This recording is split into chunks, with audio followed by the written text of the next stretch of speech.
দর্শক ৩১ দিন পর মুক্ত হলেন সোমালিয়ান জলদস্যুদের হাতে জিম্মি বাংলাদেশি ২৩ নাবিক ও জাহাজ এমভি আবদুল্লাহ। এই বিষয়ে সবশেষ তথ্য জানাতে চট্টগ্রাম থেকে যুক্ত হচ্ছেন সহকর্মী মোহাম্মদ আলী রাশেদ।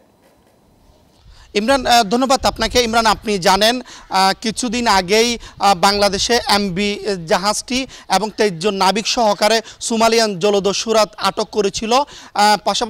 পাশাপাশি তারা আসলে পরিবার সহ মালিক পক্ষ অর্থাৎ জাহাজের মালিক পক্ষ খুবই ভয়ভীতির মধ্যেই ছিল। তার মধ্যে একটি সুসংবাদ হচ্ছে কি, গতকাল শনিবার মধ্যরাতেই এমভি জাহাজ সহ ২৩ জন নাবিককে মুক্তি দিয়েছে বলে আমাদেরকে জানিয়েছেন জাহাজটির মালিক পক্ষ অর্থাৎ কেএসআরএম গ্রুপের মালিক পক্ষ। আজ দুপুর ১২টায় সংবাদ সম্মেলন করে আমাদেরকে এমনটি জানিয়েছেন। আমরা নাবিকদের পরিবারদের সাথে কথা বলেছি, তারা আমাদেরকে জানিয়েছেন মুক্তির খবর পাওয়ার পর থেকে তারা কিন্তু খুবই আনন্দিত এবং জাহাজ মালিক পক্ষই খুবই আনন্দিত বলে আমাদেরকে এমনটি জানিয়েছেন। আমরা জাহাজ মালিক পক্ষের সাথে কথা বলেছি, তারা আমাদেরকে জানিয়েছেন জাহাজটি বর্তমানে অর্থাৎ এম আবদুল্লাহ জাহাজটি বর্তমানে সংযুক্ত আরব আমিরাতের উদ্দেশ্যে রওনা দিয়েছেন। সেখানেই জাহাজটিতে নতুন নাবিকগণ অংশগ্রহণ করবেন।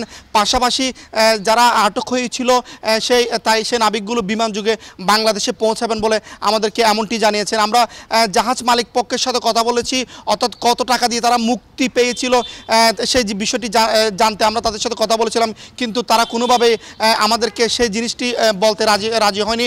তবে এই জিনিসটি তারা সরকারকে ধন্যবাদ দিয়েছেন। পাশাপাশি এই সেক্টরে যারা কর্মকর্তা ছিলেন তাদেরকেও ধন্যবাদ জানিয়েছেন। অতি শীঘ্রই আটক হওয়া নাবিকগণ মুক্তি পাওয়ার পর তারা পরিবারের সাথে একসাথে মিলিত হবেন এমনটা প্রত্যাশা করছেন সকলে। তো এই ছিল আমার কাছে সর্বশেষ সংবাদ। ইমরান।